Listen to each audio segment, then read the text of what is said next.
तो आज हम एक इम्पॉर्टेंट थ्योरम पढ़ने जा रहे हैं जो ट्रायंगल की इम्पॉर्टेंट थ्योरम है, जो अक्सर एग्जाम में पूछी ही जाती है। तो आपको इसे अच्छे से समझना है और लर्न भी करना है। ये है आपकी बेसिक प्रोपोर्शनैलिटी थ्योरम, बीपीटी, इसे हम थेल्स थ्योरम के नाम से भी जानते हैं। इसकी स्टेटमेंट इंपॉर्टेंट है, इसकी स्टेटमेंट भी आपको लर्न करनी है।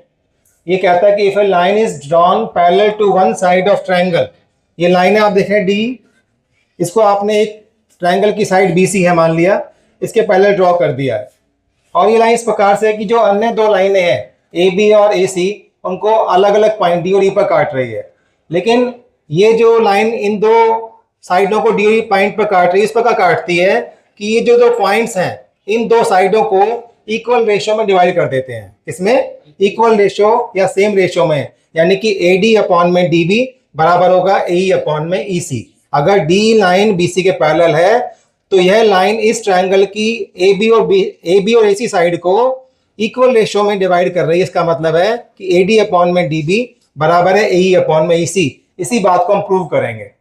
हमें गिवन क्या है, हमें गिवन एक ट्रायंगल दिया हुआ है ए बी सी, और इसमें जो डी लाइन है वह डी लाइन बी सी के पैरेलल है, और ये डी लाइन ए बी और ए सी को पॉइंट डी और ई पर इंटरसेक्ट कर रही है।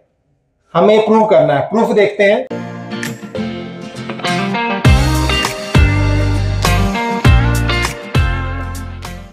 प्रूफ करने से पहले हमें इसमें कुछ कंस्ट्रक्शन करनी पड़ेगी जो इंपॉर्टेंट है। वो कंस्ट्रक्शन करते हैं हम।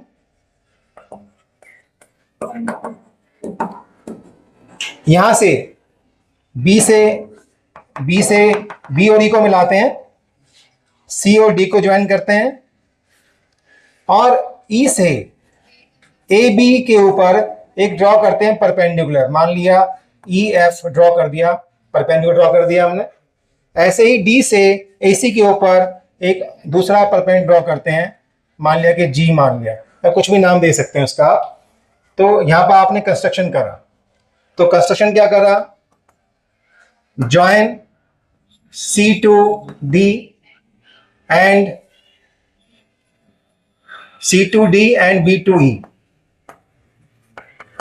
आपने इसके अलावा क्या करा, आपने करा ई एफ ड्रॉ कर दिया परपेंडिकुलर ऑन ए बी, और ऐसे ही डी जी ड्रॉ कर दिया perpendicular on A C.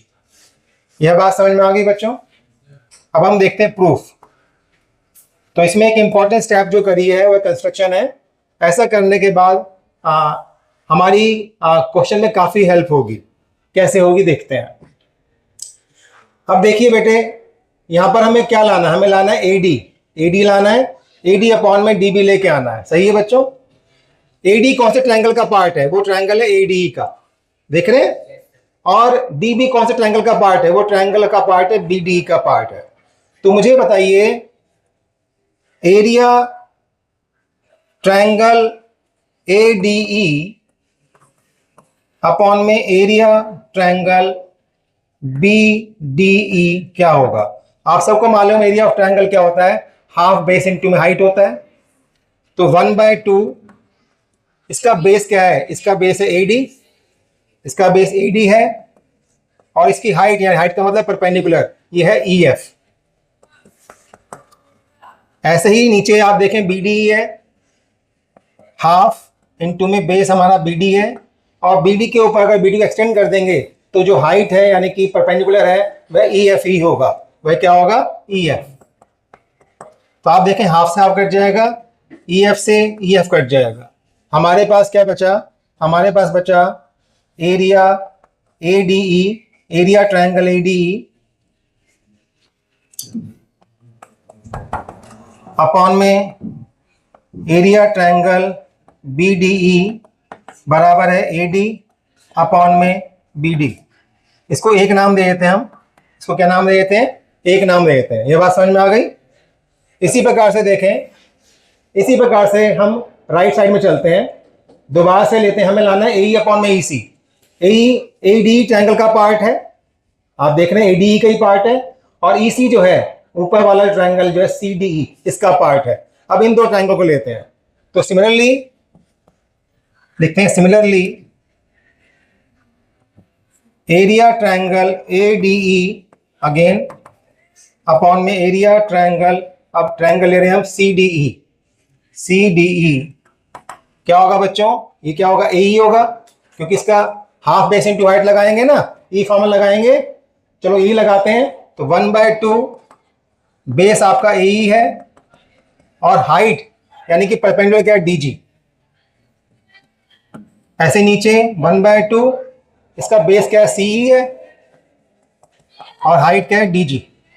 D G cut जाएगा, हाफ से हाफ कट जाएगा, तो area triangle A D E upon area triangle C D E हमारा आ जाएगा ए बटे में सी।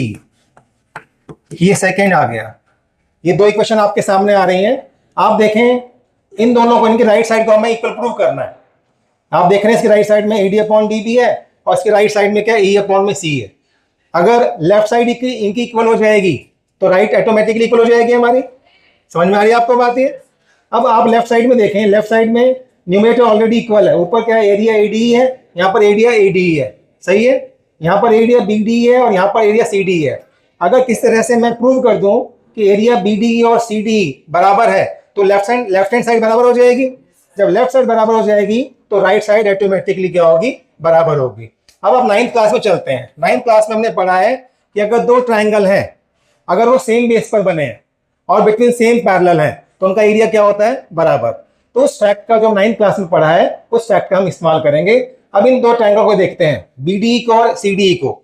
बी डी ई और सी डी आप देख रहे हैं इनका बेस क्या है, डी है, सेम बेस पर बने हुए हैं और between same parallel line D और बीसी के बीच में बने हुए हैं, इसलिए इन दोनों का एरिया क्या होगा, इक्वल होगा।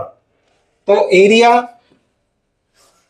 B D, area triangle B D E बराबर होगा area triangle C D E. क्यों होगा बेटा, क्योंकि they are made on same base, base कौन सा है, D, and between same parallel lines. कौन कौन सी हैं, डी पैरेलल है बीसी, इसलिए इनका एरिया जो है बराबर हो गया बच्चों, बराबर हो गया। इसको थर्ड नाम दे देते हैं। इसका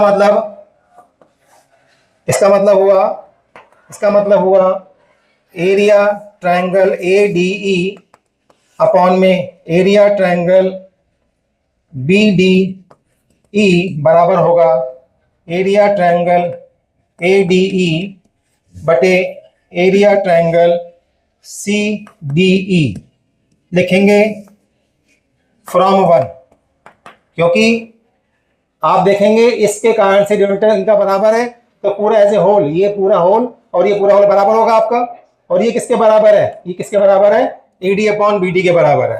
तो this is A D upon में बी डी, और ये किसके बराबर है बच्चों, ये बराबर है ए अपॉन में सी ई। हमें यही प्रूव करना था, ठीक है। तो इस प्रकार से हमने प्रूव किया जो हमें रिक्वायर्ड था। आई होप समझ में आ गया होगा।